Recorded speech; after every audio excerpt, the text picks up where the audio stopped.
guys, nandito na naman ang iyong kabatang ganyang kusinera, 'di ba? Good morning, mga kabatang, mga kacharot. O, 'di ba? Siguro naman nakita niyo na kung ano ang aking lulutuin ngayong araw.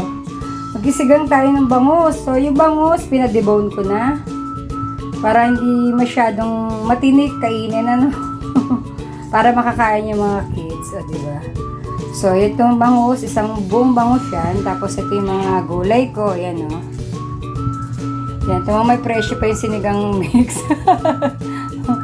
Ito, sa kangkong. Alam niyo ba yung kangkong is fresh from the garden dito lang sa aming tabi, di ba?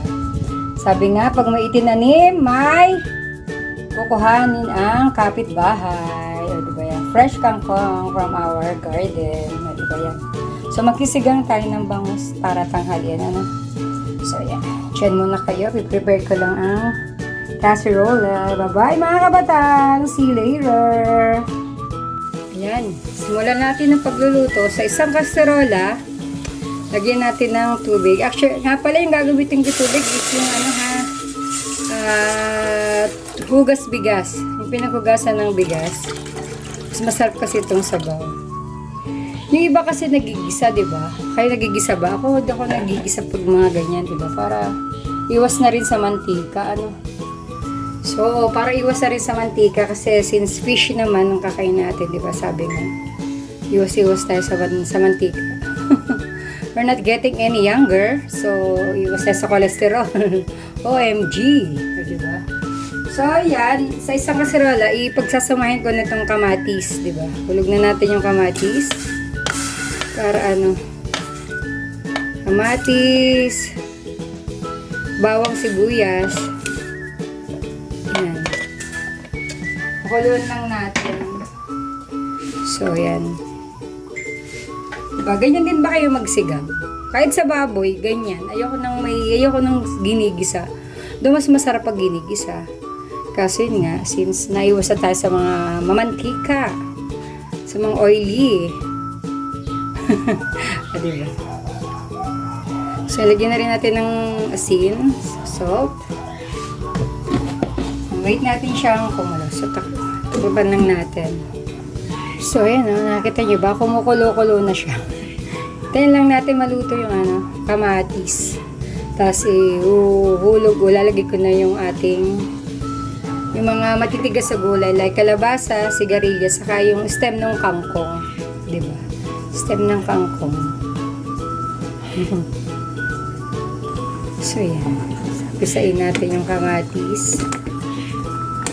Simpleng luto lang. Simpleng ulam. Pero masarap. Maasim-masim. So, yan. Lagyan na natin yung siyempre, labanos. Labanos, mustas. Yan. Yung kangkong. Yung ating, sigarilyas. Saka yung stem ng kangkong. Hulog na natin kasi sila yung matatagal maluto. Yan, diba yung sabi ko yung kangkong? Fresh and from the garden. Diba? Tinanim ng kapitbahay.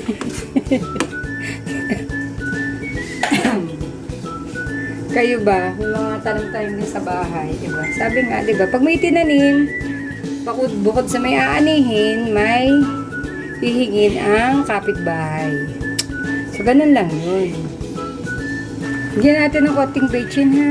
Ang palasa. Kasi masarap pag wala nun, eh. So, again, ang bechin is optional. Kung hindi kayo naglalagay, okay lang. Ako naglalagay ako para mas masarap. Optional lang yun, diba? Mga kacharot, mga kabataan. Bigyan din natin ng konting patis. Tapos, lagyan na natin ng sinigang mix. Kasi ako naglalagay na bago ilagay yung fish o yung bako baboy man, naglalagay na ako ng sinigang mix para alam ko tama na yung timpla o lasa. Tama na yung asim o hindi, diba? Para kung hindi ko maasim, saka natin lagyan ulit. So, yan, kumukulo. Baka pwede natin siguro nilagay yung fish. So, tinikman ko na siya at tamang-tama lang yung asim.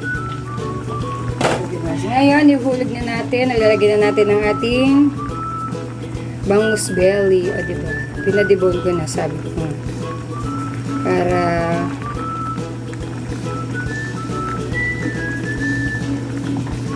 hindi na siya masyadong gasinong matinik.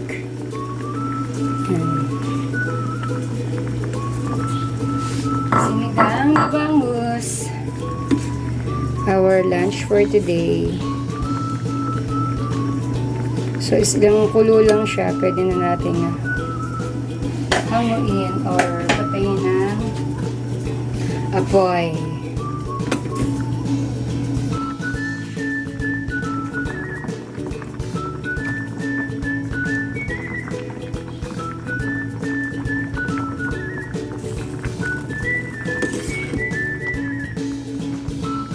Kaya malapit ng maluto, kumukulo-kulo na.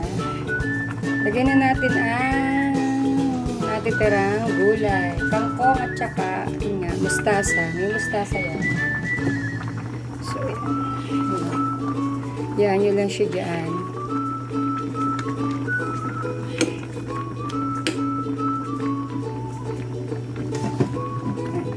So, meron pa pa.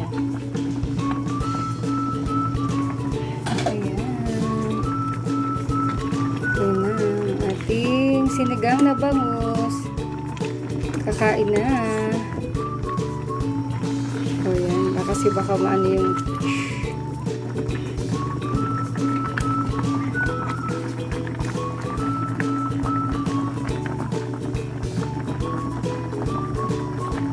tingnan tayo.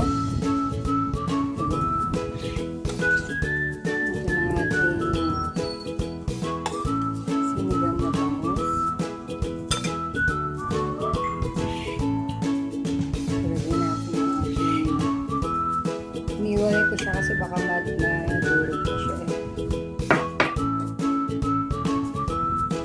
Sarap na ito.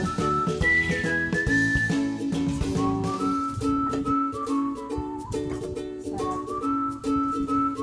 Iniwalay ko yung iba.